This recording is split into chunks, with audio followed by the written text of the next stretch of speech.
My 9-year-old brother nearly unalived my dad over money. My older brother Dave had gotten heavily into substances and street life as early as 12 years old, and my parents were beginning their divorce around this time. One night when I was 10, I had decided to take a nap in my bed when I woke up to the sound of things being smashed and yelling. I ran to the top of the steps and hid behind the rail to see 5 people, some with masks on, holding various weapons. They were smashing furniture and looking through things. I saw one of them pushing my dad and I heard someone yell, "Where's the money?" and I immediately went back to my room and called my mom. I did, however, recognize one of the voices of my brother Dave. My brother was 12 and he had a mask on, but the other 4 people looked in their late teens.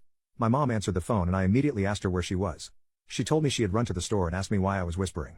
I told her I was hiding in the closet because people had broken in and they were hurting Dad. I told her through tears I heard my brother too. My mom knew how much my dad enabled his actions, so her worry immediately turned to annoyance as she knew this was my brother's doing. She told me to stay in the closet and that she was on her way home. I kept hearing yelling and the sound of more things being smashed. Suddenly I just heard my brother scream my dad's name. His voice sounded so fearful. Then silence. I wait a bit, then slowly creep downstairs and see my dad on the couch dripping sweat, surrounded by my brother and his people. They were on the phone with 911 asking for an ambulance and my dad looked like he was in a lot of pain. I screamed and ran out of the house, passing all the broken furniture and even our smashed car on the way out. I called my mom back and told her my dad was hurt and she told me to go to the neighbors. My brother broke in that day because he was demanding money from my dad and he had told him no. He felt entitled to it. So he broke in to get it. My dad had a stroke that day from stress. From that point forward I have never been able to look at my brother the same. My dad never pressed charges and gave my brother the money afterwards.